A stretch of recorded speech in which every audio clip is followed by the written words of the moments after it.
Ah, where's the elephant scanning people? Elephant scanning people, are you here? And come over and get your data.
Good choice of your speakers.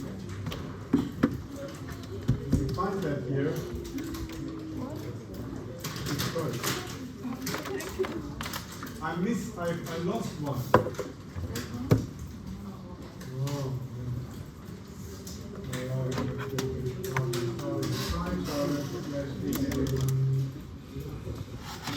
I don't know the person next to you, but he's not wearing a mask, so I don't recognize him. But I think she's from our class. Oh, yeah.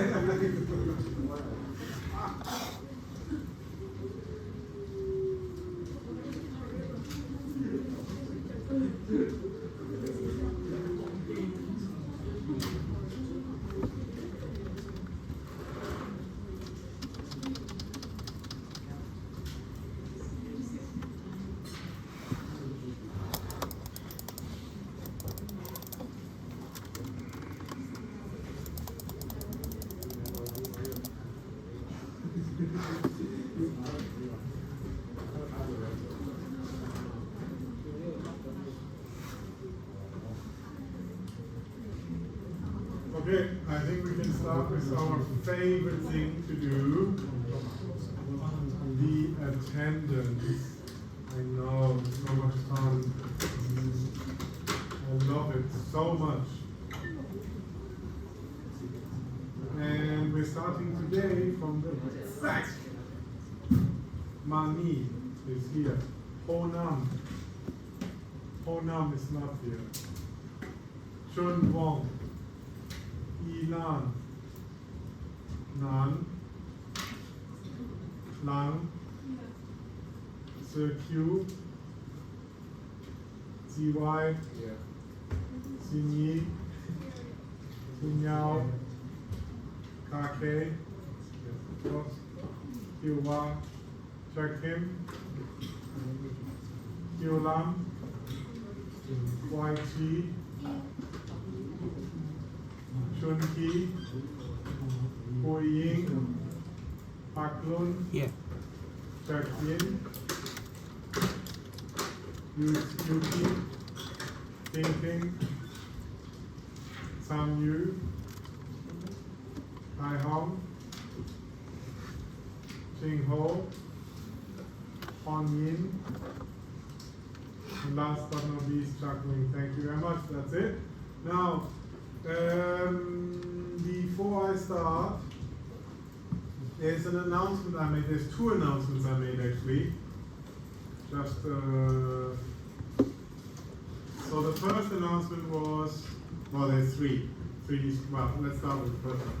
So on Canvas, I wrote the with a screenshot those of you that have uploaded rings last time, and those that cannot be printed because too small, too broken, too inverted, to something, and those that I have sent already to a 3D printer, you should be able to. You don't need to take a photo of it. It's on Canvas. I mean, seriously, you literally just go Canvas, click. Why would you take a photo of it? You even have Canvas app on your phone. Anyway, you can take a photo of this one, of course. I'm sorry. So those are already at the 3D printer and will be delivered next week. Those will not be delivered and not be 3D printed. Sorry. That's all the ones that I received. That's that. Now the next one, that is an important one. So, reimbursement, how this works. General statement, remember our course has 10,000 Hong Kong dollars as a budget. That is the budget of the entire course, everything. Not per group, not per student, not per assignment, per course. In this we can support the making of assignment 1, 2 and 3, and we will have to put up an exhibition. Please remember it is already in the books and announced and so on and so forth. So this is our 10,000 Hong Kong dollars. And I'm saying that so precise because usually in these classes there's some people, some groups who need like 20 Hong Kong dollars for assignment 1. And some groups who basically didn't get their crap together and go external laser cutting and want 800 Hong Kong dollars back. Yeah? That's not necessarily a problem, it just basically means that we will count the average, we will count all the receipts, and we will have an average expenditure per group, and then those groups that are crazy above that will not get more than the average. Because that basically means we can kind of like have enough money for assignment 2 and 3 as well, instead of like, because somebody didn't get their shit together on laser cutting, have to spend up everything there. If the spending is in general normal, then we will not cut anything. We will just try to make the money make last, because obviously you want to spend most of your money in the assignment 3 and not in the assignment 1, and run out of money in assignment 2. Anyway, it hasn't been a problem in the past, so I guess it will not be a problem now. You need to fill out, so in order to get money back, 3 things have to happen. A, you have to have a receipt. If you do not have a receipt, you will not get money back. If you have just an invoice, that's not a receipt, you will not get money back. If you have just a quotation on Taobao or so, you will not get the money back. You have to have a receipt, a physical receipt to get the money back. If you don't have it, you don't get the money back. Second of all, you need to write the details of your receipt in this Google Doc. Third of all, you need to scan the physical receipt with a scanner or a photo, and you need to name it correctly, assignment, last name, first name, JPEG, and upload it into this folder. And this naming you will have to do as well in this Google Sheet. And then you have to give me the receipt. By this date, by the 21st of March, all these things have to be done. Or no reimbursement, no dollar, no penny, no nothing. So now I will show you the file so that you're very clear and good in this. So this here is our Google Sheet, and there I made an example. Please do not delete the example. You can fill your names underneath it. First, your group number, very simple. And then because some of the assignments people have done, like I spend this and you spend that, give me this, give me that. So I don't do it by group, but by person. So group number, then names, your name, your student ID, the title of the project. And then as you can see here, the cost total per student in. If any of you is deleting this while I'm talking, that's it for today. Don't jump there. Cost in Hong Kong dollar, cost in RMB, because it might be that you have it in RMB. So here you see student XXXX spent 16.9 Hong Kong dollars on buying resin. So you have to put 16.9 Hong Kong dollar description. Here, this would be assignment 1, last name is, I guess, XX, first name is XXX. And then, how many images does this person upload? 1, because there's only one claim, so 1. So let's start with this phrase, money. Money, what's your family name? Lee. Yin. Sorry, this is not Yin. Yin. So it would be assignment 1, Yun, money, 1, JPEG. Very simple. All right. Now, who was in your group? What is your name again? Sorry? Okay, I'm Yilam. So here we go. Assignment 1 Yilam, 1 JPEG, 2 JPEG, 3 JPEG, 4 JPEG. Because keyboard, wood, sugar, laser cut surface, and forgot to write what it was. And she had 180 renminbi, 34 Hong Kong dollars, and 200 Hong Kong dollars. Okay, that means there's a formula here equals this one plus this one plus this one in Hong Kong dollar equals this one there. Okay, it's very simple. But you need to do this. If you don't do this, my staff can't handle it. If they can't handle it, you won't get reimbursed. Very simple. Super simple. And then there is a Google folder here where you just dump all the JPEGs. And obviously they are named in assignment 1, last name, first name, JPEG. Okay? That means we can take the scans of it and this and fill out the form and get the money from the school. That means by the 21st of March, put it in, give me the physical receipt, scan it as well. If you just give me the physical receipt, you will not get anything. If you just fill out this and don't give me the physical receipt, you will get nothing. If you just scan it and put it here and don't fill out this and don't give it to me, you will get nothing. I'm making this very clear, right? You have to fill out the Google Sheet, you have to upload the scan, you have to give me the physical receipt. Then, boom, money, sorted. Any questions towards this process? Simple as bliss, basically. Done. All right.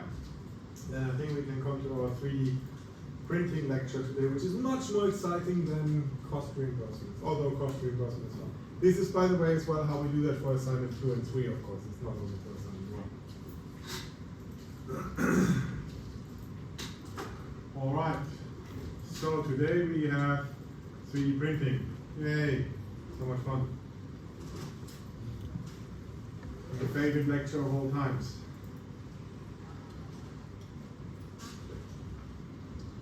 All right.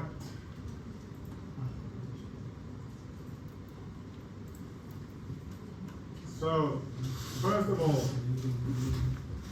if we talk about 3D printing, if you are talking about 3D printing as it's in the press, or if you talk with your friends, or if you Google what's a cool 3D print, then you can use the word 3D printing because it's a quite well-established word.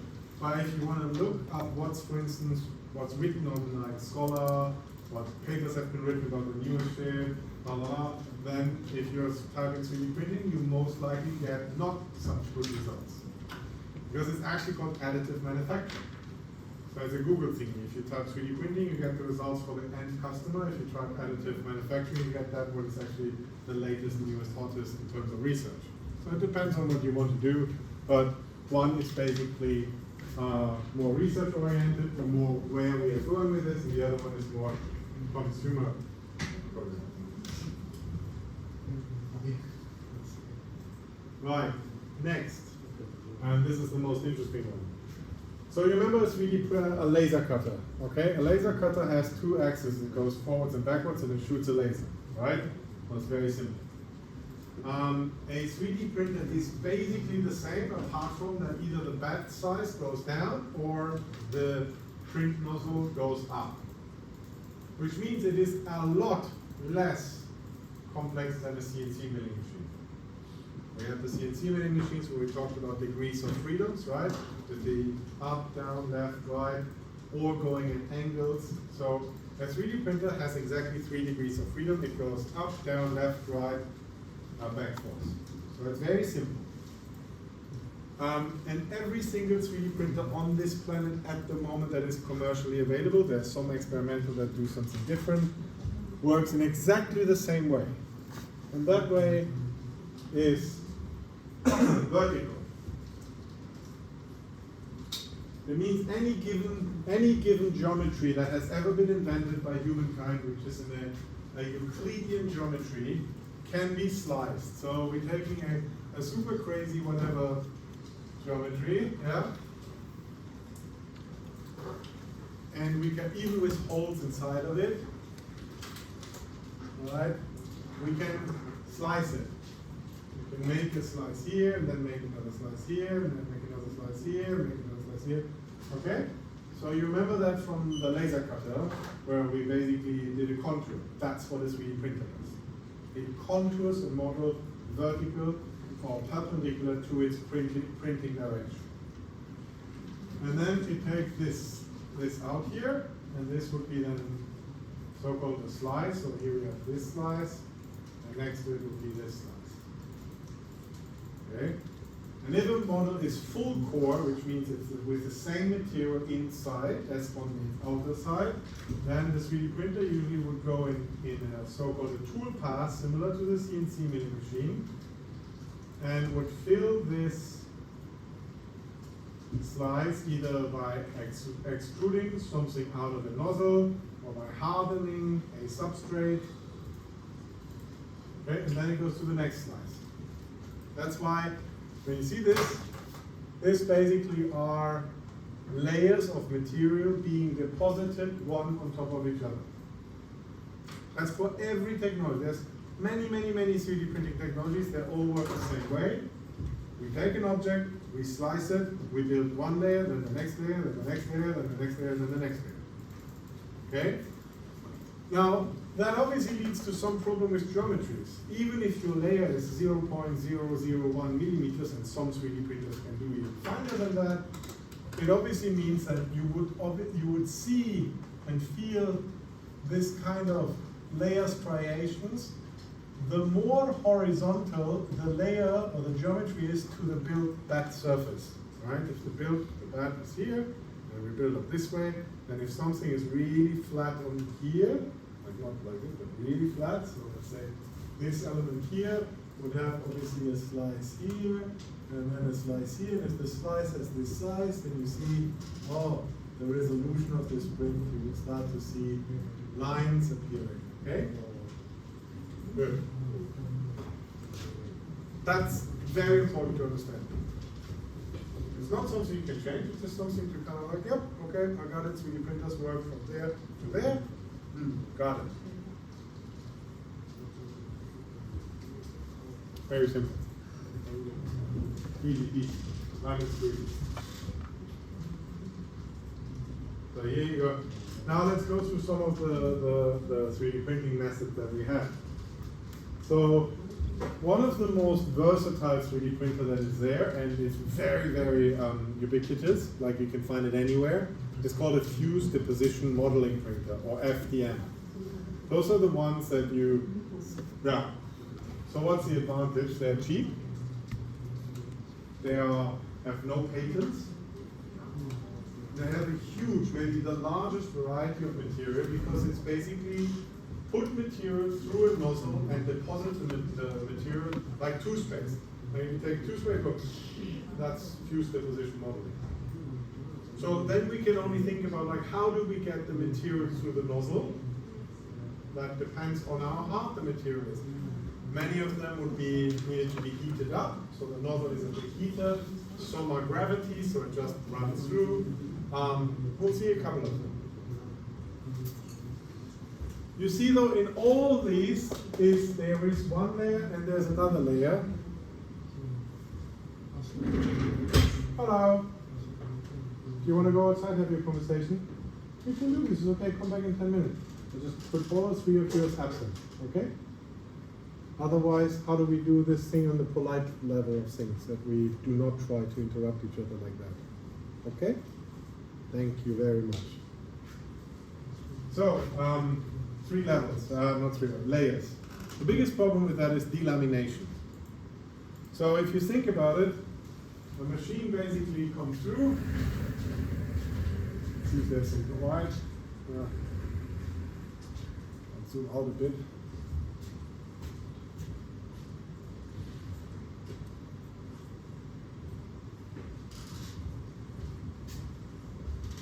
So if we have one layer here, that's finished printing, and then the next layer goes, let's say, on top of that.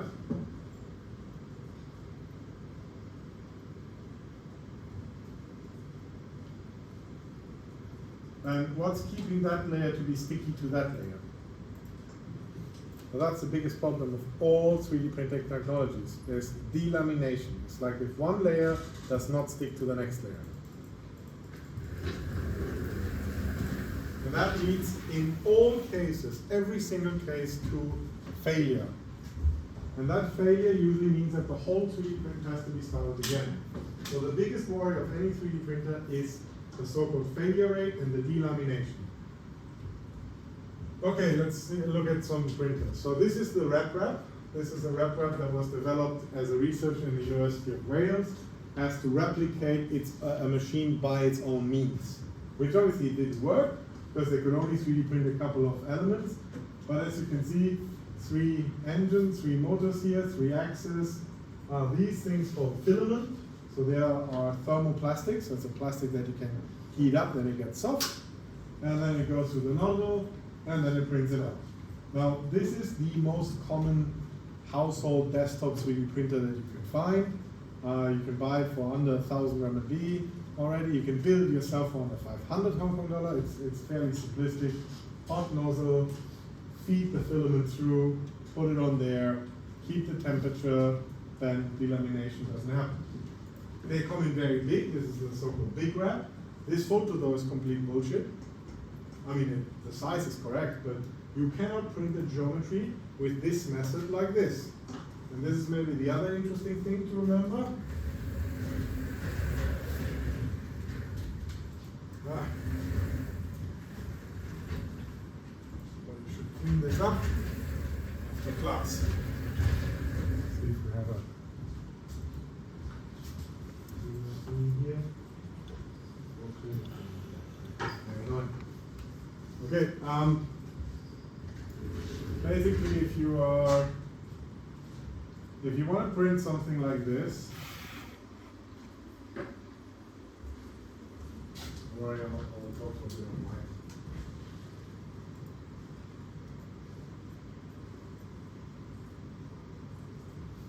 If you want to print something like this overhanging here, and this is your printing direction. And yeah, slice 1, slice 2, slice 3, slice 4, slice 5, slice 6, slice 7. Oh no, shit, this falls all down. Right? It's an overhang, so it doesn't work. So if in that method that you just saw with the filament, it will have to build so-called microstructures.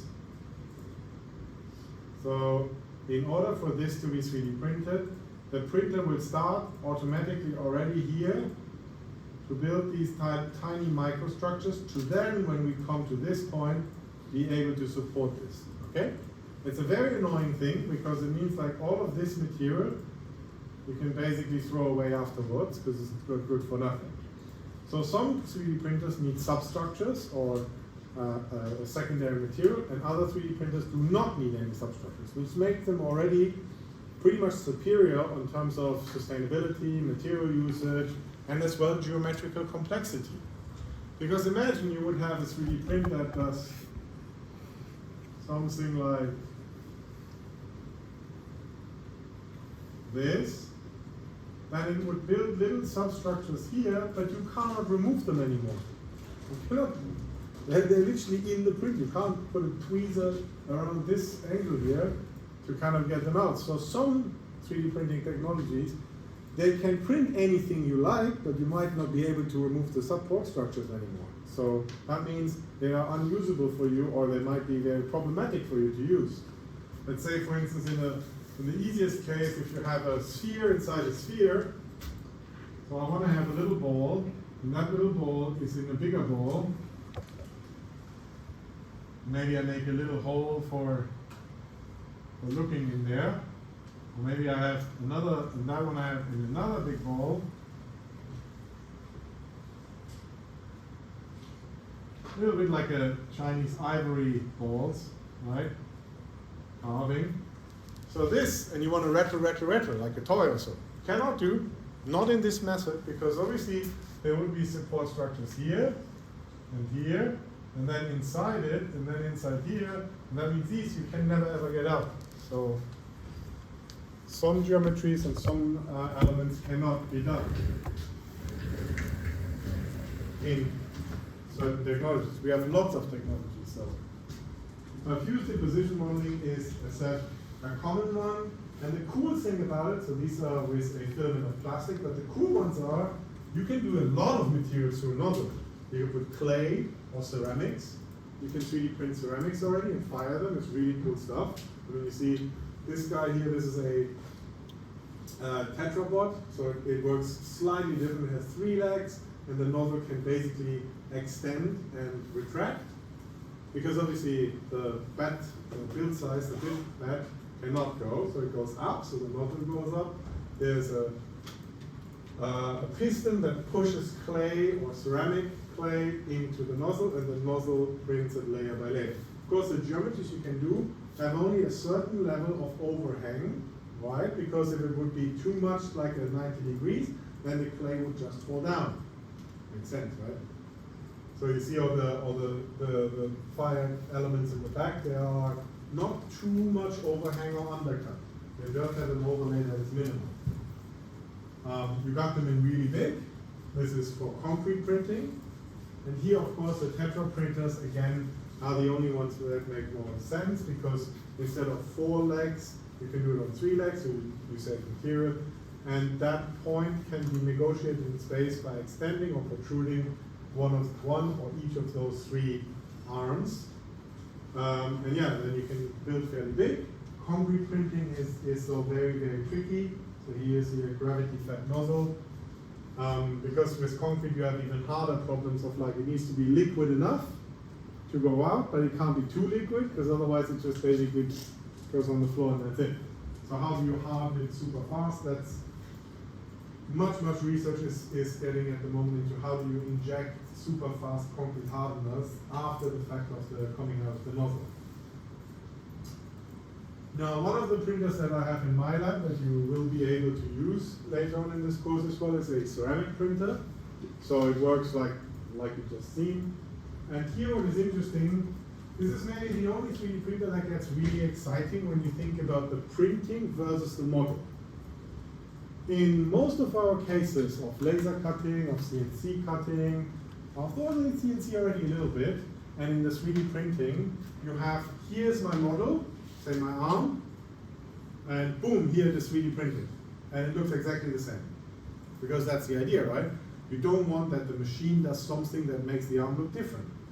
Well, when you are working with fused deposition, in particular with clay, you have something so-called the tool path. We discussed that in CNC milling. Now, the tool path is derived via G-code, which you can manipulate with Rhino as well. So you can actually tell how the nozzle of the 3D printer should move. And that's quite interesting, because even though you have a slicer here, so you can slice this geometry, that's called the slicer, and you have a tool path of a single extrusion nozzle, so you see that basically the nozzle goes once and that's the whole wall thickness. If you are making the tool path to go outside the object, the clay will obviously fall down. But if you do that just a little bit, you can actually make unique objects by the transition from the tool path and the gravity of the clay. And that's actually quite interesting, and you can control this quite well. So this object is not 3D modeled like this. It looks that way because that clay always falls a little bit down, but just a little bit, because it has viscosity. So here you see that in action. So you see, you got an extrusion, and this is the tool path, and the tool path goes into nowhere, like nothing is supported. So it falls a bit down, but it doesn't break. Well, here it did break. Obviously, if you overdo it, it's kind of bullshit. But it's quite interesting that in this type of 3D printing with clay, you are manipulating it, you're playing with the idea of letting the material define a little bit of the shape of the geometry. Not anymore like, okay, I press a button and I get it the same on my screen in physical. Now here you have an interpretation of like, how much water did you mix into the clay? What type of clay is it? Is it clay from Australia? Is it ceramic clay from Japan? Is it clay from Jindajan? I mean, like, and they all have different properties and different viscosity and different stability. This is quite interesting where 3D printing hits the level of like craftsmanship, of understanding material. So this one is by an artist called Firak Soon, and they 3D printed these ones in clay, fired them, and then they use those as blow molds for glass making. Which is quite a cool idea to combine ceramics and glass. There's food 3D printing. It's becoming, it has been in the press a bit. The chocolate, the pancakes, It's a bit tricky because food by definition is quite often done industrialized, and that means that it's much easier to have an injection molding of some sort of food, for chocolate for instance. Right? Anything you buy a chocolate in any like shop, it's usually basically injection molded, so you don't need to 3D print it. But then in like the more chefy world, that actually works quite well. This is as well the same method of how you would do medical 3D printing in terms of like stem cell printing or so. You basically take cells in here and you push them into a scaffold of proteins and can grow stuff with it. Same method. A while ago, a friend of mine, Victor Lang, and myself, we built a machine that was for 3D printing with sugar, which is gravity fed, because we got annoyed by the MIT. You might remember this like 5 years ago. So MIT said, oh, we can 3D print with glass. And they basically put a furnace full of glass on top of 3-axis motors and then opened the furnace and the glass came out and you could basically, draw with it. And so we decided, and they cost $300,000 US, that machine. And we built the same for 2,000 Hong Kong dollars. And it worked fantastic with a mixture of high fructose cornstarch syrup and sugar, and it was melting out. And obviously, it was quite nice to make Chinese characters out of sugar. You know, some areas of China making sugar paintings is actually still used. And we exhibited that at the Osage Gallery. These were all student works then, to basically 3D print with sugar. That was fun. Okay, so you see fused deposition modeling. Amazing range of materials like clay, sugar, stem cells, concrete. The most common ones, filaments based on PLA or ABS. PLA is polylactic acid. ABS, I forgot what it is, basically thermoplastics. And then you can mix up all kind of shit into the thermoplastic filaments. So you got glow in the dark, magnetic, you got conductive, you got rainbow color, blah, blah, blah. It's like whatever you can mix into the thermoplastic, you can basically squeeze out. The level of control, though, is not that easy. The level of geometrical complexity is hindered by the scaffolding, right? And what else? That's basically it. Now, a thing that is completely different is called powder bed inkjet 3D printing. It came up in 1993 at MIT, and then 1995 became a company. It's quite ingenious and simple. So you got two pistons, okay, two boxes full of a very fine powder, which is called render, which is exactly what is on this wall. This is render. If you remember, you buy this in a big pack, you put it in a bucket, you put some water on it, you go, and then you smear it onto the wall, and then it gets hard, and that's what it is. So you can sculpt it by putting water to it and done. And that's exactly what this 3D printer does. So it has a powder delivery system, which basically is a bucket full of plaster or render. It pushes this up and has a roller or blade. And it basically puts a fine layer, this is completely bullshit, a very fine layer of dust of this plaster over. Then this piston goes down by the tenth of a millimeter, like beep. And then they use an inkjet printer. That's literally, you remember the inkjet 2D printer, like the ones you have at home, like a printer for printing paper? Not the laser one, but that's the same, exactly the same, not a bit. They literally took this out of the inkjet printer and put it here. Because they're very precise, these printer cartridges. And the liquid adhesive supply is basically water. You can obviously mix up some resin into it and some other stuff. And then you irrigate, so to speak, exactly the slice that we discussed here. But instead of building it, so to speak, up this way, we're building it up by moving the build platform lower and adding more supply of the dust, okay? Now, who can explain to me this? What is the advantage of this technique, which you can see quite clearly in this area?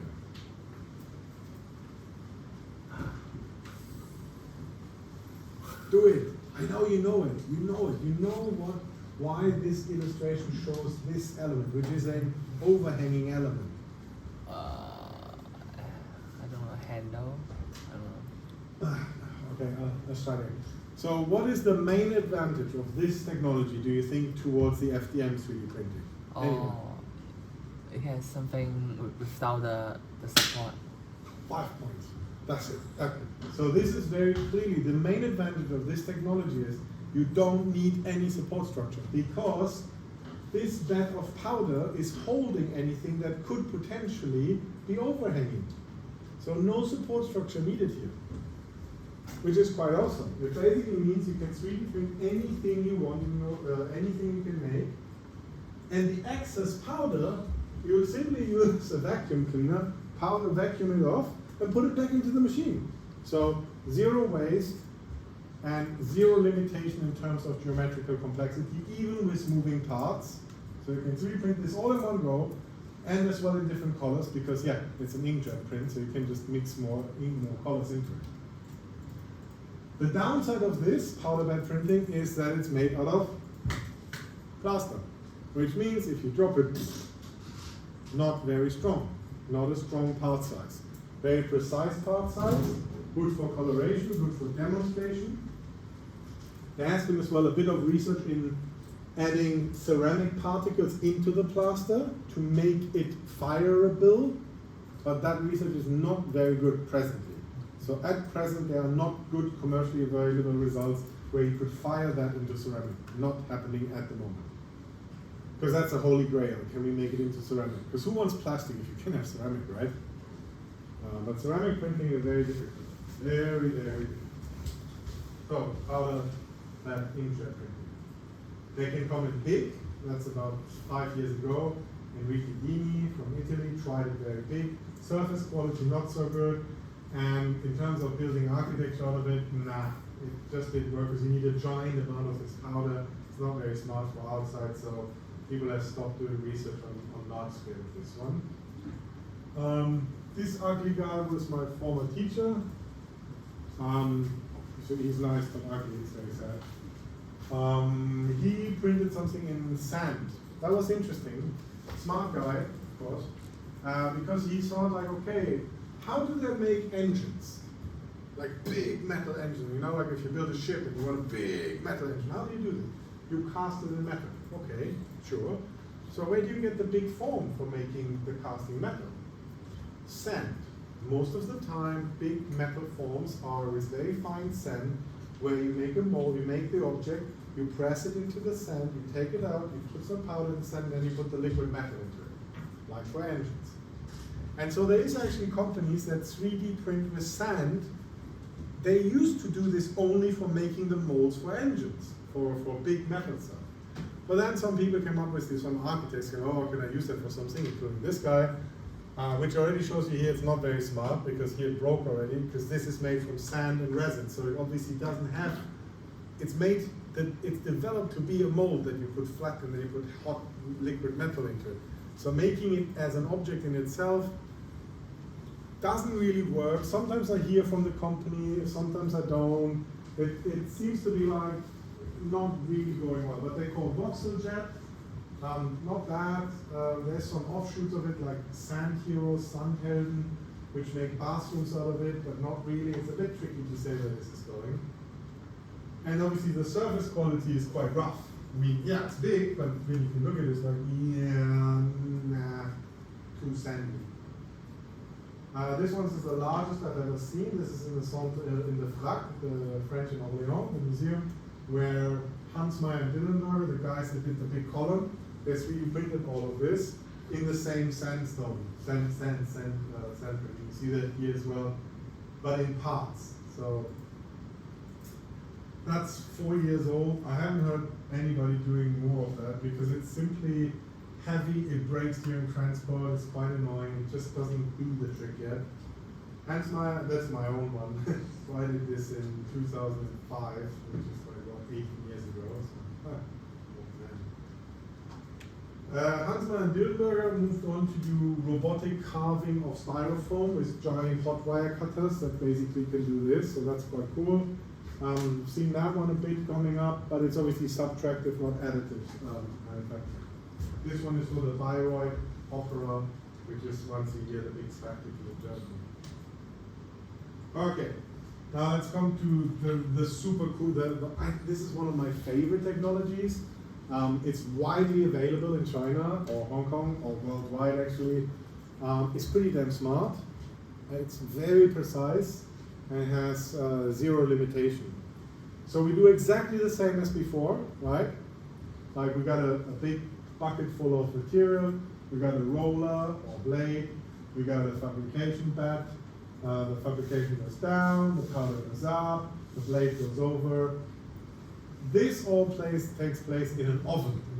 The oven is about 200 degrees hot. And this is a laser. That's an optical system, which means no mechanic parts. Very precise possible, because you can angle lenses and get super precise parts. And it heats the material a bit up. Now it's already 200 degrees, so you just need to heat it a little bit more. And then it liquefies, and it's a sintering process in which basically you're melting it together. And that sintering creates actually material that's harder than the natural material that this is made from. This is a polymer, so it's anyway not very hard. And the oven, and then then this one goes down, this one puts a new layer over. And now the tricky bit happens with the delamination. That's why it's in an oven. You need to keep that layer underneath sticky enough that the next powder layer sticks on it, and that you need to sinter it from the top.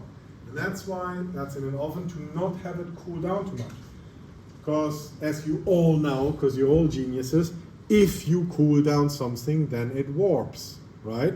If you take a very thin layer that's very hot and you cool it, then it goes crinkly, wrinkly. So you gotta keep it nice and warm, because if it winkles, that's called warping, then this roller will have that last thing, that if this crinkle winkles, this roller basically rips this off, puts all of this offside, and you can throw it all away and start all over. So delamination and warping, very dangerous things for 3D printing. It's always about these stupid little layers. Now that's a machine, and that's here you can see, so this is your fingerprint, and this is the precision of optical. No problem, zero problem. I mean, that's not even a crazy expensive machine, so that's the stuff you call the guys in Shenzhen and go like, print me this, no problem. Absolutely no restrictions towards geometry. Any complexity you can model, you can do it. It even can do things that you can't even model. That's the funniest thing, like porosity or microstructures. So, but that's a different section of microstructures, of course.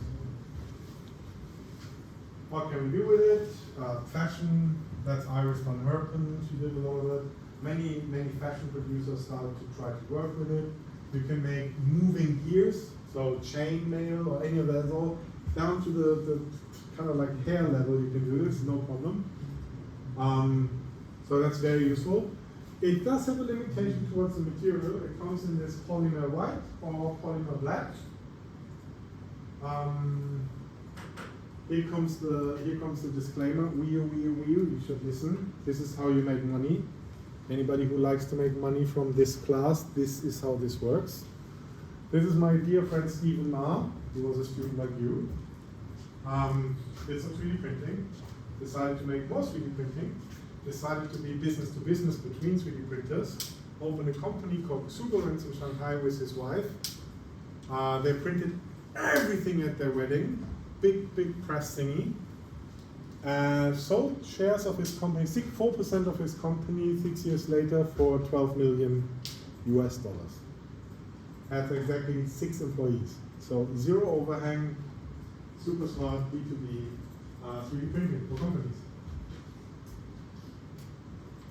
So that's their wedding dress. Very smart. All chain, every single thing in this thing was 3D printing. Everything, like dress, plates, cutlery, cups, everything. Just went full on.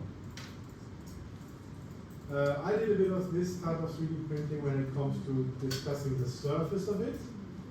So this is a 3D printed human skeleton part where I use crystals. It's not that important. Let's talk more about the important stuff. So, jewelry, you can do this. Very problematic with the with cashmere in your skin. So this is by Euler and Wu.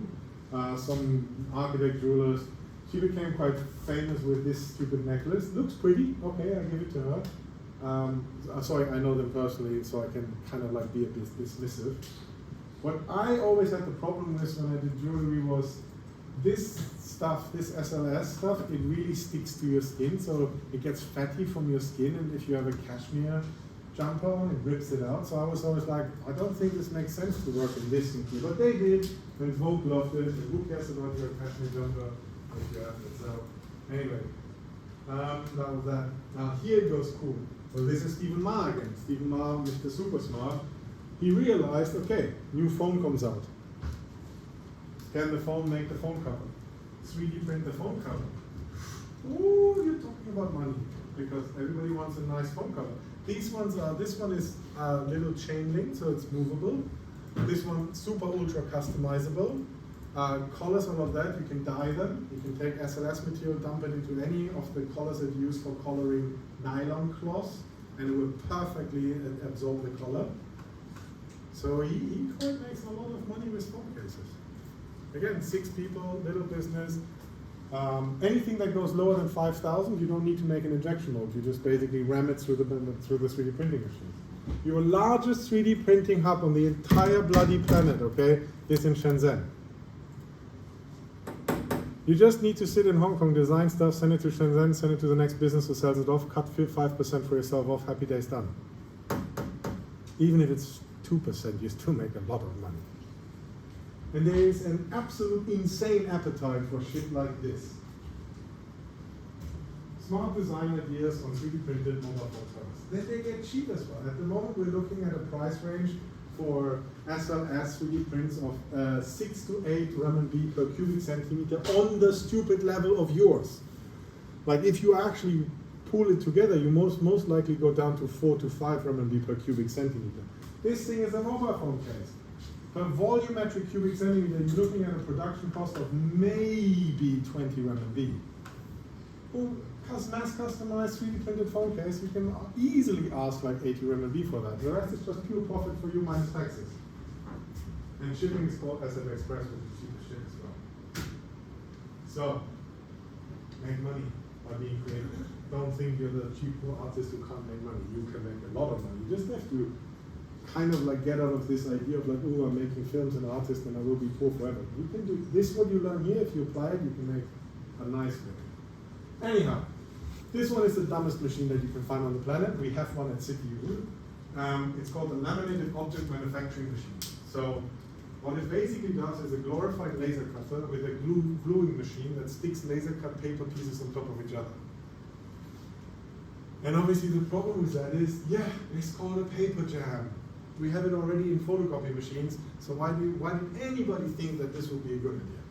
Yeah, it's sustainable, you can color it, paper is industrialized, standardized, but it's not industrial standardized enough. That's why we have paper jams in even photocopy machines. So this guy is a good idea, bad executed. We got one of them somewhere in the Gateway Education Lab. Looks like that. It's basically a laser cutter with a sticker. And we used to make a lot of figures of our former president, Wei Kuo, and sent them to other universities. We got a PSL president. I don't think any researcher or any student has ever used this machine for anything else other than making a bust of Wei Kuo. Because, yeah, it's very comical and it takes forever. But that's what I included into our discourse today. Now this is, on the other hand, this is a smart, but this is an annoying machine. It's a very, very annoying machine. You can have this globally, so you can order this wherever you want to. It's no problem. Okay? They even have a company in Hong Kong here of this. It's one company on the whole world who provides this. Strata this, who bought it from an Israeli company called Object. That's why this was the Object. Every single thing you see here is completely patented technology, so it's only that company that can deliver the machine and the filament, or basically the material. So everything you pay triple or quadruple, which is really annoying for the end user, for the designer, for you as young. This you cannot make money with. Forget about it. Not possible. So what does it do? It has a giant print head. They call it a jetty head. It has up to 6 nozzles in there, so 6 squeezy things, okay? It has a UV part of it that hardens the resin, so you can actually harden something by UV light, which means you use resin and sunlight or UV parts of the sunlight to create chain reaction in the polymerization process. Very common. And then you get this thing up. Now what is the coolest thing is in this big printer head is you can mix a lot of stuff. You can mix colors and as well properties. So you can go from the softness of the crock, your crock, to the hardness of a really heavy ABS like almost you could cut with that type of plastic. It's really, really hard. And you can do this in one thing. So that means this object here could be wobbly like your shoe here and hard as a knife here without any gap or anything. No need for, like it could be a knife with a soft handle in one 3D printing process. Now that is damn smart and very desirable because gradient colors, super interesting patterns, all of that. None of the other technologies can do that. Only this guy can do this. Yeah, fantastic, amazing. Unfortunately, very expensive. And the other thing is, in this printing process, you see this white and yellow. This does not build support structure. It builds supports jelly. So it basically means instead of these tiny little lines as a support structure that we saw with the FDM, this one, all that yellow shit you see here is literally a jello that you need to wash off. And that stuff costs the same as the white stuff. So you pay, and it's really annoying, but the results. I mean, not the guy with the car, that's not but this is printed in one. Like raw color precision, gradient slices, super beautiful, squishy, witchy stuff that is soft and hard, fashion items that are printed in one gown. This is all from Mary Oxman, who has an exclusive contract with her. This jello-like fashion from Mary Oxman on the external body. The mask, again Mary Oxman, this time is Björk, the Icelandic singer. Here you see as well, like here, this is an interesting picture. You see some of the disadvantages of this technology. There's one that people tend to forget. So, as you have to wash this stuff from this jello block, it means you have to exude mechanical pressure in the washing process. And that means that in comparison to the SLS, you saw the SLS, the super ultra fine detail, you're like, woo, look at that. This one cannot do such fine detail. This, and this were added after. These are not 3D printed. Because this stuff has so many spikies, they would be just washed away.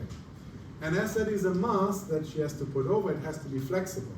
So when you actually really look at it in this kind of weird idea of hers, these hairs or hair-like structures are not actually really coming out. They are just embossed or brushed onto it, because if there would be a singular strain of hair like here, only here they did it, then these would most likely fall off in the washing process because they're too fine. So you see, this technology has one limitation, that is geometrical thin complexity cannot be achieved easily because of the washing process. So this is the correct, or the best use of this technology. This is printed in one go. It's printed in an optical clear resin. So this technology can make something that is as optical clear and precise as your glasses. You can literally print your glasses. Now when you look at the inner structures, so the outer structures here, you see, it's not very elegant, there's not much detail here. But when you polish it, and then you see what they could 3D print inside, it's tiniest dots of gradients, incredible complexity that you couldn't achieve with much other things. But it's inside the material. It's not outside. Outside you can't do that much complexity with this because of the washing process. Now this one is a fun one. This one is 2018, so it's a long time ago. And it's in real time what you see. It's from a Belgian university. This is maybe one of the potential futures of 3D printing. And basically what it does, it uses the outline. So this is the only time in this entire class I show you 3D printing that is not vertical. And that is basically they take the outline, this here, the contour outline, no, not the contour, the outline, and push the outline into the resin, So what you see here in those 30 seconds is they created a mini Star Wars Yoda figure, which is really, really, really insanely fast. You can't do this with any other commercial available 3D printer in 30 seconds. And with an incredibly detailed. So this is a pound or something like that. So this method is really amazing. It uses light and polymerization in a complete different way than we ever 3D printed before. But this is, as you can see, 2018. We have 2023, and that stuff is still not available. So, not gonna look. It doesn't look good. Doesn't look good, unfortunately. I'll show you two more insane things. This one is very rare these days. It's called an electrobeam melting machine, and it basically uses a bit like the SLS, but instead of polymers, it uses a titanium powder, and it does need support structure. These machines I only came once across one. They're very dangerous because if they get so hot inside, if they caught fire, you cannot distinguish the fire. You have to kick them out of the building. Like they melt sand if you put it over. Water will just explode into hydrogen. So they are a little bit tricky. We do have here in the Hong Kong Productivity Council, next to Festival Walk, there is actually an incredibly amount of machines that most people don't know about it, but you have actually access to them because you are Hong Kong residents, permanent or unpermanent residents, and that means by the Hong Kong government, who owns 30% of that, you can use these machines, pay for them of course.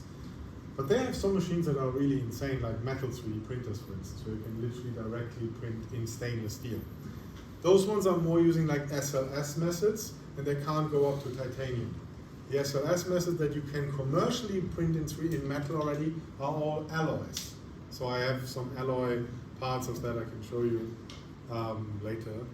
And it's alloy, so it means it's not as strong as regular metal, but you can easily do it within a SLS baking oven. These ones part strength is higher than natural titanium, so these are used quite often for Formula One, for instance, and one part where these are used as well, and that's actually an interesting part again, is in here, this side. Not in this side. This side is bullshit, total bullshit, okay?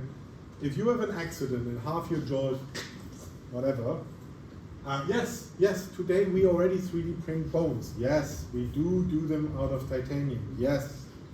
But if you ever would come up with the retarded idea of 3D printing a titanium tooth, and you would do this, then all your upper teeth would be gone as well. So this is clearly a showcase piece. But it is true that in medical purposes you can 3D print a titanium, but you would never 3D print a titanium tooth. That's insane. Now this here is interesting. A good friend of mine, Reinhard Paul, we went together to high school. So Reinhard is now my age, very old, 2 kids, all that kind of stuff. He is an engineer, mechanical engineer. So he works for Airbus. Okay, so I visited him last Christmas and I said to him after the COVID period, this Christmas actually, this Christmas. Well, that is last Christmas because it's this. Well, anyway, a couple of months ago. And we got talking about what he does. And he was like, yeah, I managed to save 200 grams from an Airbus. And I'm like, wow, that sounds like you have the dumbest job on the planet because the whole 5 years you were working there, you managed to save 200 grams of one giant, insane airplane. They're very happy, by the way. And that shows you something. The level of engineering that goes into passenger airplanes is ridiculously insane, intent on shaving of weight, because an airplane, now that we're past COVID, is flying all the time. They actually don't stop. You might not know this, but an airplane goes from A to B, unloads all its passengers, and flies back from B to A, and unloads all its passengers and flies back from A to B. They do not stop. In fact, what COVID showed us, there is not enough airplane parking spaces on this planet. We have to have them flying. So that means like even 200 grams shaving off, continuously flying means profit, money, or saving in fuel. So titanium, if you can simulate the stresses that go through elements in airplanes, there are lots of stress because they up, down, lots of airplane, la la la. They started actually 3D printing a lot of the parts in airplanes. Because frankly, again, let's go back to the injection molding. How many A380 airplanes do you think have been built since they invented the A380? More or less than 5,000? I can guarantee you, fuckload less than 5,000. And that means it doesn't even is commercially viable to make an injection mold, let alone make an injection mold for molten titanium, which is really, really expensive. So hence, you 3D print them in titanium. So there is applications for working actually direct 3D printing to the elements that are surrounding you. But again, the main crucial factor is 3D printing economically only works on either insane geometry that you can't cast or in elements that are less than 5,000. Anything more than 5,000, you make a mold, you get one. This one is a dumb one. I found this patent a while ago. It's the idea from a Czech engineer to make a 6-axis molten beam something. It was very funny to read into it because he wanted to have it as well levitating in the middle by a magnetic field and then modulate. It's very funny. I thought I'd put it in here. Every now and then you stumble across some quite fun ideas. Okay. Now, one last technology. And then we've covered all of the ones that surrounded you. This one is the oldest, which is interesting. This is even older than the fused deposition, which you would think that squeezing something out of a nozzle is maybe the smartest thing. But this is the oldest, this stereolithography. And it's interesting because it's not hot but cold technology. So this is a bath of resin. Yeah? Do you know all what resin is? Yeah. Liquid things that can be put into a shape. And this is a laser, again, optical system because of precision. And here the resin basically gets flooded over the object and the piston goes down, flooded over. This is the regular SLA. Nowadays we have DLP, which means it can be as well reversed. Like, I'll show you later in that. But it's basically exactly the same. It's basically the same. So again, we have, these ones exist in big. So with this you can go up to 2 by 1 by 2 meters, printing in one go. It's tried and tested, it's precise. It doesn't have much choice of resin. You've got clear and white, that's basically it. And then you can paint it however you want to. And there is another problem with that. So this is UV laser. UV means cold. It's not a hot laser. It's not like, it's not laser cutting laser. It's a 402 nanometer laser, so it doesn't hurt you. But what it means is it hardens the resin by inducing light radiation into the material. That creates the molecules of resin like floaty, floaty, floaty, bond. Not floaty anymore, hard. But then the problem is the object, you take it out and you place it out, you play with it outside and there's sunlight hitting more with it. So then it basically polymerizes so much that it gets brittle. Then you bounce it and it kind of like goes into falling apart. So it loses elasticity and it discolors, which means it comes white out of the machine and then it goes yellow, then it gets orange and then it gets brown. And then you can throw it away. I mean, aesthetically speaking. So it is not UV, I mean, most of the 3D printing methods are not actually UV resistant. So here's the process. You either push light from the top, and then move the whole thing down. Then you evacuate the build chamber. You basically drain out all the resin, and you're left with, this is the support structures. Because remember, it's liquid, which means, yeah, things overhanging would fall down into the liquid. So these are all support structures necessary for this thing. I could hold an entire lecture of why they would have put this element in this way, but I will not bore you. We will anyway go to that in a little bit. They exist, for a long time these were only industrial. Now they exist on desktop form. Moai, Shenzhen-based company, built a beautiful array of them. So up until 5 years ago, you would not be able to get them to print here, like on your desk. Then these guys came along, I always forget their name. Some idiots from MIT. They basically took the patent and they built it in there. And then 3D System, an American company, sued them, and then they had to give all their profits to 3D System. Now the patent is not there anymore, so many Chinese companies are like, yo, I'm going to build a better one. And they did, and they're really cool. Now, how does this work? So, instead of firing a laser onto a big bed of resin, because hey, you don't really want to have like 5 liters of resin on your desktop, right? No, nobody wants that. So they created a VAT, a little dish. And you put some resin in here. And then this guy goes down till about 1/10 of a millimeter, so almost crushing it. And underneath it is a projector. You can actually use your mobile phone for this. So there's actually an Italian company that built this for a mobile phone, where you put your mobile phone in. And it illuminates the slice. It's always about the slice. So it illuminates the whole slice in one go. So not like the laser goes, this guy goes like a projector. Literally like this thing. And then it sucks it out, then the resin, so it moves up a bit, then the resin floods naturally underneath it, then it pushes this back in and the next layer, and so on and so forth. So this is direct DLP, direct light projector. Has advantages, has disadvantages, comes usually only in small for desktop, not in big. In big book is a bit tricky because in big you want to stack a lot of things on top of each other. And obviously this one, if you build something that uses a lot of resin, then you have to keep pouring some resin in there. This is in big.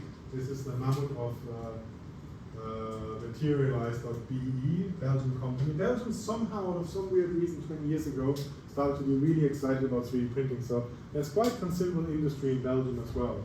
So you got US, Belgium, the SLS, the one you saw with the very fine, super nice details, that's German. Comes actually all from dentistry. So most of these guys started as inventions of dentists, because dentists have a lot of money and they need very precise things for inlays, for instance, to cast gold and such. This one is the Mammoth 2 by 1 by 2 meters. But even regular older border, Shenzhen, is 500 by 600 by 500. So you can literally just yi by yi by yi in one thing. This is actually a super annoying American, so I will spare you with this.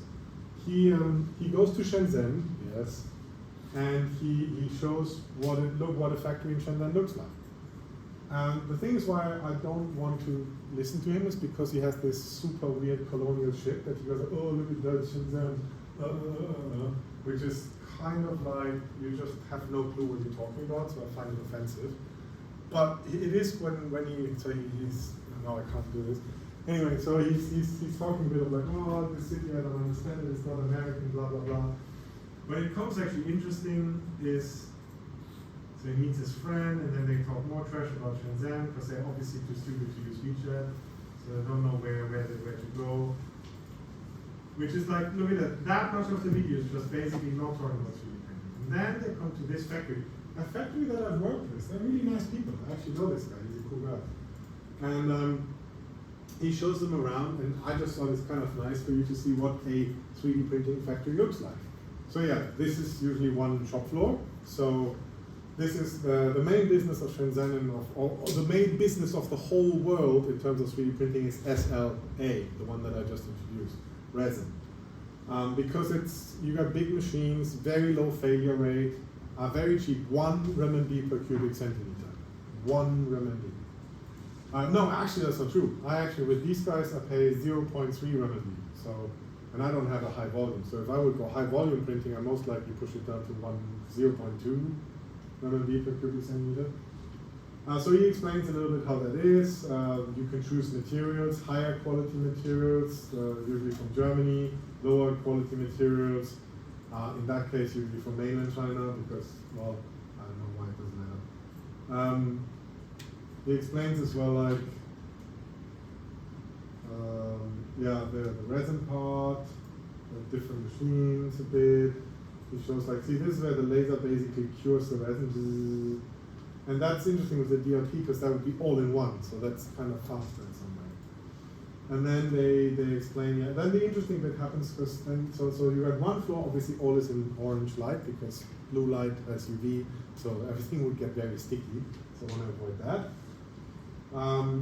And then comes actually the part which gets interesting.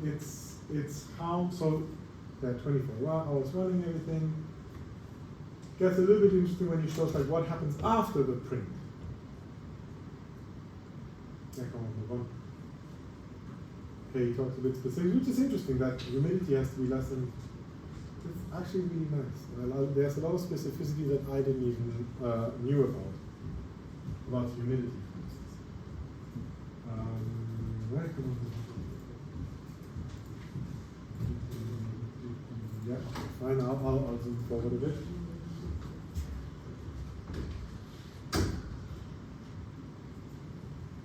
So this one is an interesting room. So this is what happens after the 3D printing. So before they send it to SF Express, it gets to these workers, employees, and they basically, so this is all the support structures. Because remember, okay, even if you send a tiny ring to Shenzhen, they will not switch on the machine for your ring. No. They get hundreds of rings, car parts, little shit, jewelry, whatever, and they put it all into this 400 by 600. So it's fully nested of 3D objects everywhere, and then it gets all printed and gets all taken out, all washed with alcohol, drained, a lot of drain, and then ends up with these ladies in this video who have to take off the support, or whose job it is to take off the support structure and polish it, like make sure that it's a smooth surface. So basically it's take off, break off, sandpaper it, package, and off you go. So 3D printing is largely fabric like automized, and then you actually have a quite heavy human component still in 3D printing, in the post production of 3D prints. So it's a little bit of a double-edged sword. You do get the highest quality worldwide from Shenzhen, it's like that, because the density of companies is so high that they have to compete against each other. So if you order that in America, you would get like not a smooth surface, you would have to use your own sandpaper afterwards, blah, blah, blah. If you order anything from any of the established companies in Shenzhen, smooth as a baby popo, because they cannot afford to fuck up the post-production because they have such high competition.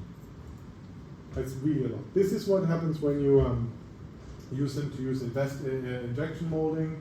So yeah, they can do rubber and all that. So the rings that you made, for instance, I made some of them out of black rubber. Not yours. Yours are all in black SLS. But yes, really fun stuff. And only recommend to visit. Okay, let's talk a little bit about the backings of it. I know you want to, so we're doing a marathon push today, and then you can do some 3D scanning or go home because it's Friday. And Koenig had you 1 hour earlier off, which I learned. I was furious. Anyway, so let's talk about the 3D printing of parts. So, and again, SLA. I'll show you SLA because it's so widely available and it's the cheapest and blah, blah, blah. So, and this is really an interesting part because it goes back to where we started, with the layers and the delamination and all of that. So here we have a part in blue. That's a part. That's what you want to 3D print. The gray part is what's called the substructure, right? Okay. Now, when you orient the part like this, in this fashion, then you will use about 33.39 milliliter of material for printing both the object and the support structure, and it will take 2 hours and 27 minutes. No 3D printing company will arrange an object ever like this, because its orientation support is minimalized and the likelihood of a print failure is high, which is quite obvious when we go back to our little drawing. So, if I have an object like this, yeah, and I would 3D print it like in laying like this. Then I get a layer of this. If I print it like this, I get a layer that is like this. If I orient it like this, I get a layer that is maybe only this. So the layer size here, the area, is smallest here, largest here, and medium here. The larger your layer is, the larger the surface is, the more possible it is that it warps or distorts or do something. Which means every 3D printing company will always, you pay only by what you pay only the volume of the object, not the support structure. So you send them, and you get the volume, right? And that's what you pay. You can calculate that before. You go, use Rhino volume 24.76 cubic centimeters, boom, that's what it costs. So they will orient it like this. The company is willing, every company is willing to, instead of 2 hours 24, they will actually run the machine 2 hours longer almost, and quite a bit more material. I mean, of course, this, the one was 32, this is 36 milliliters, so it's not that much different, but it is different. In order to minimize the failure rate due to delamination or warping. Because imagine this is not only your thing in the box. There's her thing, your thing, your thing, your thing, her thing, her thing, her thing, her thing. There's 20, 30 objects. If one of them delaminates, and then the blade with the resin comes, scrubs this falls against this, you have to drain the whole thing, clean the whole thing, throw it all away, start all over. So it's absolutely not worth for a 3D printing company to risk failure in terms of cutting time or material cost for the substructure. Which is as well something that we can show. Now here are some design guidelines. They're not very important necessarily at the moment, but it's something we should start to be aware of about the different, and of course if you do something more complex it gets a bit more tricky to adhere to them, but okay, this is what we call a wall. And what is the wall thickness of something that is supported on two ends for SLA? Again, these deviate from technology to technology. But here you should really not try to go under 0.4 millimeters. That is for very thin sheets, walls. Don't worry, I'll give you the lecture later as well. This is an unsupported wall, and here you go to 0.6. So this is a couple of guidance. You don't need to adhere to them because you can as well upload your models. Most of the established 3D printers, Shenzhen as well as Hong Kong, not so much, they basically have automated software that already show you like, okay, this is wrong, this is wrong, this is wrong, and then you can redo it. Angles can be 90 degrees, 1 millimeter thickness. This one is all easy peasy. It's not that this one. There's one that I wanted to make you more aware of, and that is not this one, this one. This is interesting. So holes for putting things together. So in case you're thinking of sticking things together, this is interesting. Because every material has tolerances. So when you print this element and this element, there are 3 scenarios that you can have. One is stick in, stick out, stick in, stick out, stick in, stick out. Okay? One is stick in, maybe get out, and one is stick in, never get out. And these have to do with the tolerances between the size of this stick and the size of this ball. That's it. 0.5 millimeter clearance if you have a moving part. Moving is in, out, in, out, in, out, in, out, like an engine or something, like a piston for an engine, like going in and out. One is for assembly and one will snug and does never come out. Those are more interesting when things are combining various elements. These tolerances, though, they vary from material to material and from method to method. Like the other day, for instance, I printed a part that we wanted to stick together in SLS, black, and then in metal. And I thought the metal one would be more precise. We kept the same tolerance. The metal expanded more. The metal 3D printing actually is less precise than the polymer 3D printing, and the two pieces did not fit together, so I throw them away. Well, I still have them, but they're useless. Yeah. Now, okay, we got some things to talk about 3D printing services. There are a lot of them out there worldwide, so when you learn here, you can apply anywhere. These are just some of them, some of the bigger ones, but not really. Like, as said, the main industry is situated in Shenzhen, but worldwide there's Shapeways, livers everywhere, Materialize, Coppelia, there's many. So this is a well-established industry, well-established. It's not some sort of tinkering or anything. This is a multi-billion US dollar industry that operates globally, so forget it. Similar to 3D TurboSquid and other things that you might download things for animations or so, Thingiverse, for instance, is made only for 3D printable objects. So, I mean, I don't think there's any point of having a 3D printed cheese grater or a safety razor cover, but yeah, it shows you they have every kind of nonsense or sensical things that you can download just on YouTube. Or where you can upload yours to sell it. But if you come to selling, it's actually quite interesting. So this is from Shapeways, I think, the website. And this made me thought that this one was a little bit interesting. I thought, hang on a second, what's going on here? And they started to talk about 3D print, like 3D modelers. So here is there are costs. So they say, make a customized company ring, a 2-week project for a ring based on a quick sketch and inspirational images, designed for manufacture and gold. So there all of a sudden is people who advertise jobs for 3D printing. So the 3D print designer all of a sudden becomes, well, so I'm like, oh, that's interesting. So if you don't want to open your own business and make your own stuff and basically use the proximity to Shenzhen to make it, you could actually kind of like, yeah, if you're kind of getting good in 3D printing, well, you can literally just take a job like that. And so that's interesting for you guys. For me, no, that's not. Yeah, and that's that about 3D printing. Now there are some more crazy 3D printed materials out there. Shape memory alloys, metal 3D printing down at the shopping mall, next to the shopping mall. There's robotic extrusions.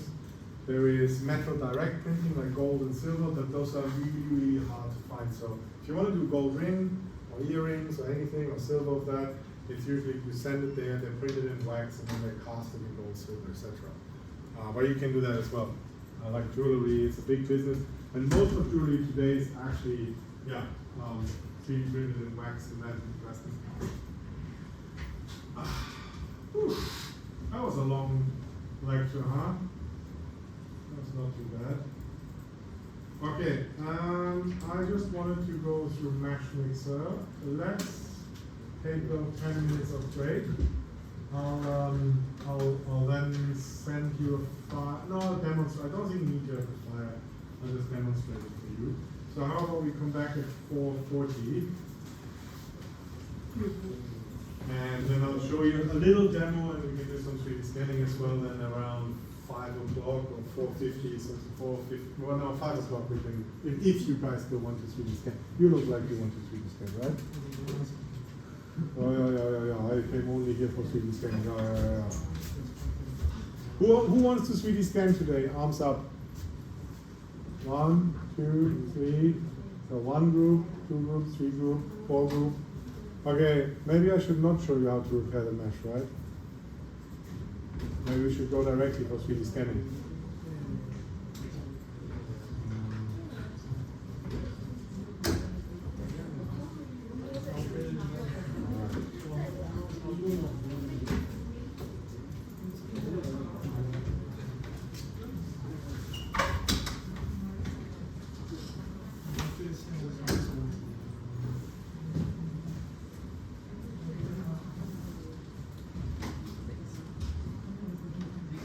That's the cheapest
Okay, let's go through this a bit. It doesn't take so long. I just wanted to show you some repair options. It will be very, yes, my gun. It will be very useful for you because you will most likely end up with meshes that are not very clean. So I show you some very quick tips of how to 3D model this, or how to use Mesh Mixer to repair your 3D scanned models. Now, what you see here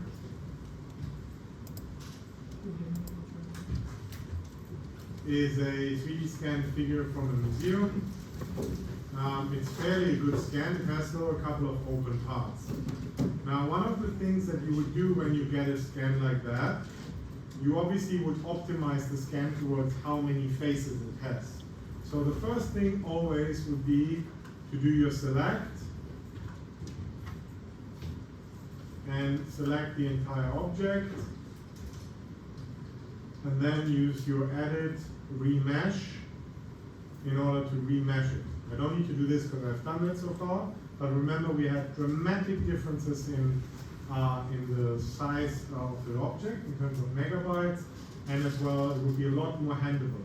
So before you repair it, I would always already reduce it to a more handleable amount of polygons. That doesn't mean reduce it to like 1,000 polygons like some of you did last time when you can't even recognize anymore that it is an object. Remember, part of assignment number 2 is to be as close as possible to the original geometry, okay? Now, once you have done this, we need to go to the repairing, because something like with all of these holes, you cannot 3D print. So remember assignment 2, you cannot 3D print the object, but you could 3D print the object in order to make a mold out of it, to cast it into something else.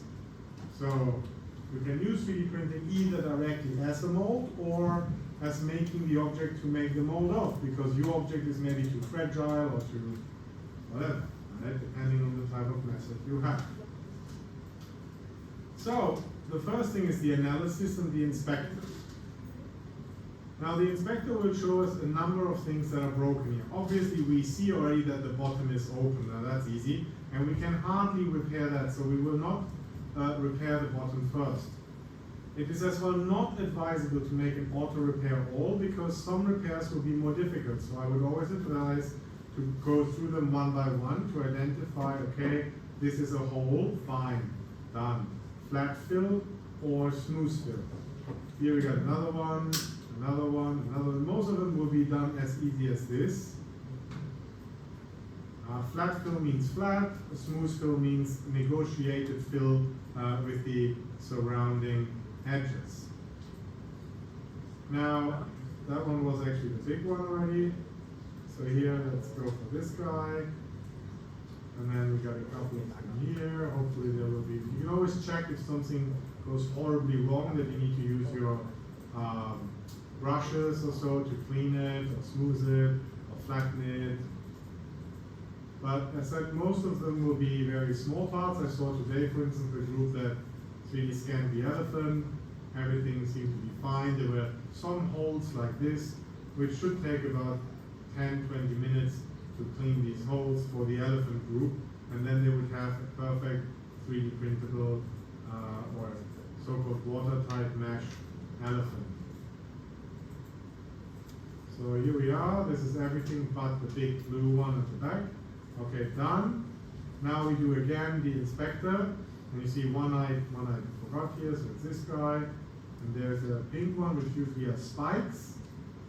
These can be done directly. Sometimes these create holes again, and you have to do it one more time. It's not so difficult, doesn't take so much time. Good, so now we only have the big one. So we don't do the big one because it doesn't make any sense. For the big one, we are using the edit and the plane cut. Now the plane cut is basically as you can see, it cuts through the object and it remesh fills the cut. So here we basically need to align the cutting plane because it's planar, and we can swap the cutting direction, and then you can nicely arrange that to be below all these edgy things. Obviously you need to do a bit of, one thing that helps, I'm most likely in a perspective view. If you go to view and you show orthographic view here, it's actually usually a lot easier to navigate in orthographic than in perspectival viewing mode in each software like Rhino, but definitely as well in Meshmixer. So that usually allows you to align these things a bit better. So when you are happy and when you see that there is a surface being created, then you say accept. And that basically cuts it off and meshes. Now what you look at here is a perfect solid 3D model. It means it's solid and like the polysurface rings we had. And it could be 3D printed. You could literally send it like this to any 3D printer worldwide and they would print it. Some 3D printer will ask you, are you stupid? Most 3D printer will not do that and they want to make the money. But some of the nicer ones, they would say, like, are you stupid? And you're like, what do you mean by that? And then the printer would say, do you really want to 3D print that as one solid big statue? Because that will cost you 3,000 RMB.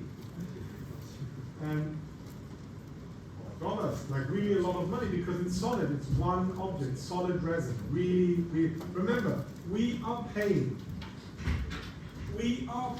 for the amount of resin used in our 3D print. So, who can tell me what is the most efficient way of reducing our price for this object when we want to print it in the same size? How do we reduce the money spent on this without changing its shape? Another 5 points. Hollow. We need to tell the 3D printer, make it hollow. Okay. That's it, right? So we basically just have to make it hollow. And if you don't have a 3D printer at hand that is smart enough, you can press this button called hollow. And that's as well for as if you're using the 3D printer in this school. We have 2 SLS DLP printer in this school that you can use.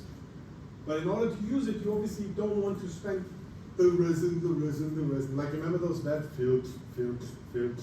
Yeah, and you would pay, I think, for the resin as well, I don't know. So you make it hollow. So here you decide, I make it hollow with an amount of size, you can see this here, of around 2 millimeters. That's good for SLA. If you want to have it a bit more sturdy, you can go as well to 3 millimeters. Okay? Now, if we would say accept to this, yeah, then we would still pay the full price. Who can tell me why would we still pay the full price by sending this model like this to Shenzhen? Any takers? So we made a hollow model, see it's hollowed, and we send it like that to any printer worldwide. Let's not say Shenzhen, Hong Kong, Shenzhen, New York, whatever. They would still charge us exactly the same amount as if it's not hollowed. Why? We need to make a hole to... I think you looked at my lectures before. You're excluded next time from the crash. Yeah, the resin is still in there, it cannot go out. There's still liquid in there. So we would have to pay for it. Because we pay for the resin. So this whole thing is full of resin. I mean, it's still super heavy now, and so we would pay the full price. So we would need to make a hole, which we can do here, by the way, with a simple click. So here we create our holes, and the nice thing is with these holes, we can arrange them where we want.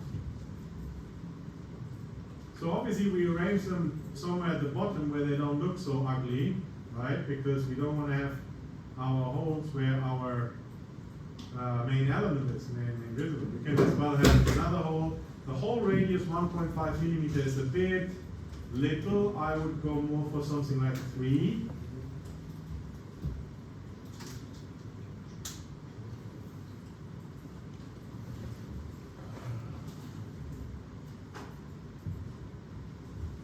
So here you have our hole radiuses now. So now the resin can nicely come out. So I can say accept. So now this will all be nice. There's obviously a couple of other things here about the mesh density inside and outside and all of that, but essentially that's it. Now we have a hollow object that can be 3D printed in resin, for instance, and we would only pay the amount of a resin used for making the shell of this object, which is approximately 70 to 80% less money than if we would have paid it in full cost. So it's significant less money. Really a lot of less material. So this is a very important thing to remember. So this is when you want to 3D print yourself with your home printer. The next step of this would be, in the analysis, we would look at orientation. Now, if we click on this, and based on the 3D printer that we have decided to use here, for instance, an ELP printer, remember this software has all these printers inside, we could actually orient this. And remember when we talked about the flat part towards the angled part, this thing would literally automatically analyze our object and orient it in a way that it has the least failure rate possible. So it would do this for us. This usually takes a little bit of time. So it analyzes 1010 options of orienting this like this, like this, like this, like this, like this, depending as well on the machine that we selected in this program, which I can show you myself. So then it has certain directions, and then blah, blah, blah, it has angled it correctly. So we can look at this as well from view the show print pad.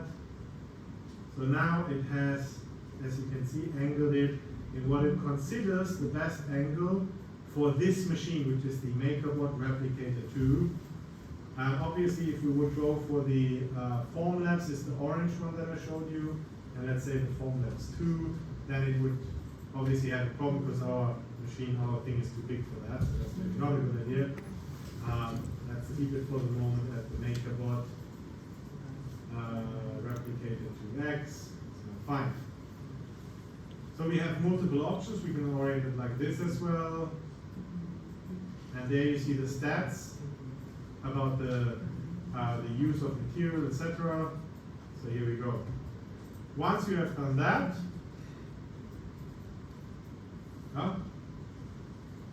once you would have done that, do it again, you would have to do the overhangs. Let's do that one more time. Here we got it. Okay, that's something funny.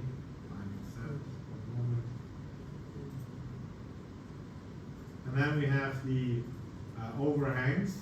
So what it does now, it basically is, it's a quite interesting one. It analyzed where we need support for this, and then I can generate the support. So it basically literally generates for us now the tree-like structure to support our object.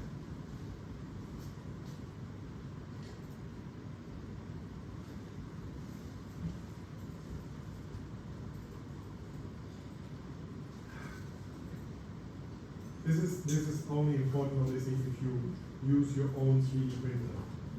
Don't use it, send it to a company, then they do all of that for you.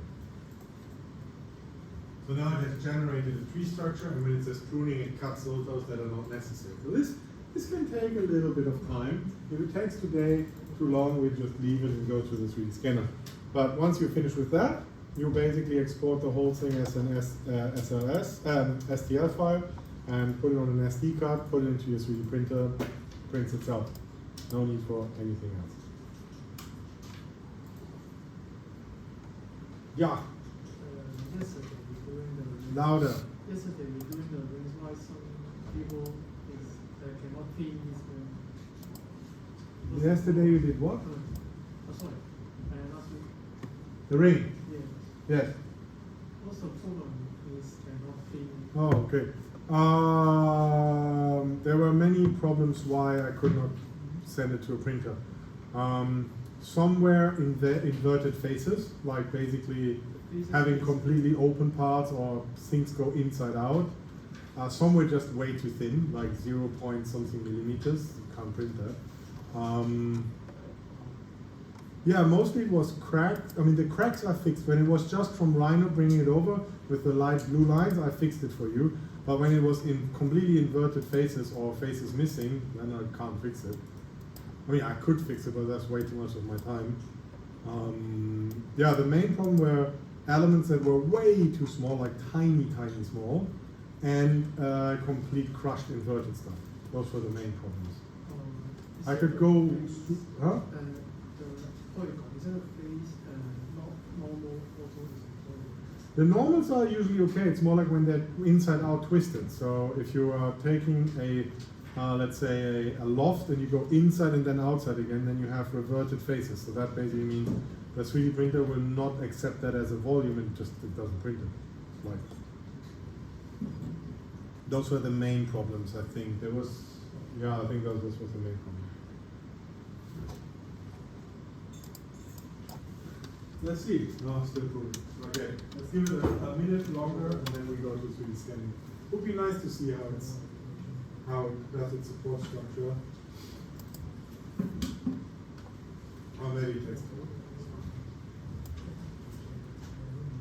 Okay, so then we go for 3D scanning. Yay!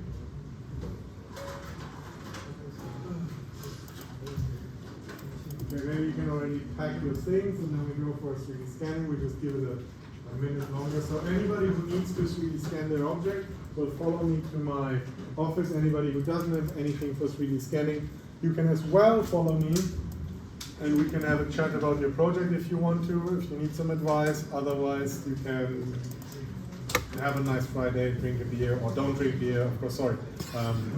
Have early dinner or something like that.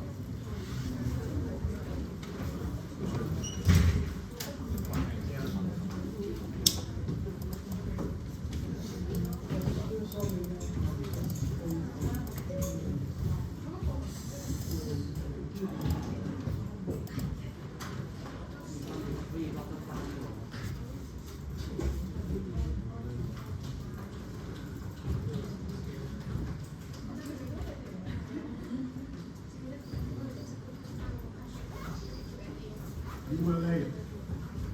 You were late.